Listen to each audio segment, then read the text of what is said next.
Salut, bienvenue dans cette nouvelle vidéo où on va voir comment maintenir ses habitudes quand on veut faire un changement plus facilement dans sa vie. Et donc la première clé que je voulais te partager pour que tu puisses faire ce type de changement, c'est de faire en sorte que cette habitude, cette action soit quelque chose que tu fais tous les jours. C'est important de faire ça parce que tu vas pouvoir intégrer plus facilement ton habitude, ta nouvelle habitude. La répétition est la mère de la compétence, tu connais sûrement cette expression. Et donc si tu répètes tous les jours, tu vas logiquement plus facilement intégrer l'habitude. Je te donne un exemple simple, c'est le fait de se laver les dents. C'est parce qu'on le fait tous les jours que ça devient automatique, ça fait partie de nous, c'est quelque chose de tout à fait normal et de facile à faire. Donc si tu transposes ce schéma à une nouvelle habitude, eh bien tu vas plus facilement la maintenir. Je te donne aussi un exemple personnel, quand je vais faire mes entraînements en musculation, je me rends compte que si je loupe un jour dans mon planning, eh bien je vais avoir énormément de mal à me relancer. Si je loupe un jour, 2 jours, ça va être très dur de reprendre juste après. Donc j'ai remarqué en ce qui me concerne que je devais vraiment exécuter tous les jours et c'est ce que je t'encourage à faire.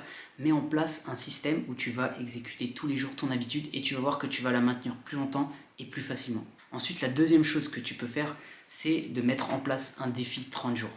Ce qui est génial avec le défi 30 jours, c'est que c'est rassurant parce que une fois que tu as fini tes 30 jours, tu n'es pas obligé de continuer. Donc si ça ne te plaît pas, eh ben, tu passes à autre chose. Et ce qui est bien aussi, c'est que tu vas pouvoir persévérer jusqu'à mettre en place l'habitude, jusqu'à que ce soit automatique.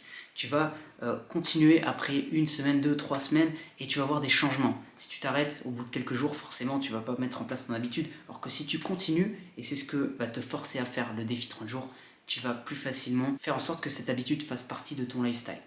Donc ce que tu peux faire, c'est par exemple mettre en place un défi 30 jours pour n'importe quel domaine. Ça peut être le sport, faire du sport pendant 30 jours chaque jour. Ça peut être étudier un sujet pendant 30 jours. Ça peut être parler à une inconnue, parler à un inconnu, être plus sociable. Trouve quelque chose que tu peux répéter tous les jours et que tu vas pouvoir intégrer à un défi 30 jours. Pour ma part, j'ai mis ça en place pour plein de choses.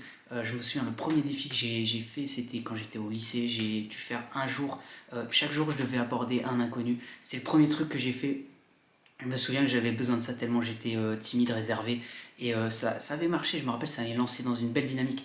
Bon, maintenant que j'y repense, je me dis, voilà, j'ai eu besoin de faire ça, c'est quand même ouf. Enfin, dans le sens où, voilà, parler à un inconnu, c'est très simple. Mais à cette époque, j'avais besoin de passer par ça pour vraiment évoluer. Et c'est ce que je t'encourage à faire dans n'importe quel domaine dans lequel tu vas te lancer. Fais en sorte de mettre en place ce genre de défi, ça va te motiver et ça va te permettre de faire des changements lorsque tu ne vois pas d'issue. Ensuite, ce que tu peux faire aussi, c'est de commencer simplement. Ne va pas trop vite. Le but d'une habitude, c'est de pouvoir la maintenir, tu es d'accord avec moi? C'est de pouvoir en faire quelque chose qui fait partie de ta vie. Et si tu vas trop vite, si tu te dis, si tu es impatient et que tu te dis, bon, je veux vraiment que ça change et tu fais quelque chose de trop brutal, eh bien tu ne vas pas avoir l'énergie, la motivation pour continuer.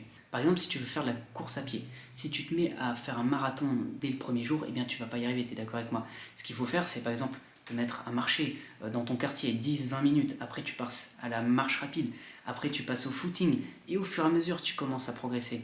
Ça prend du temps, mais c'est comme ça que tu vas pouvoir vraiment être sûr que tu vas avoir des résultats. Si tu vas trop vite, tu ne vas pas réussir à maintenir.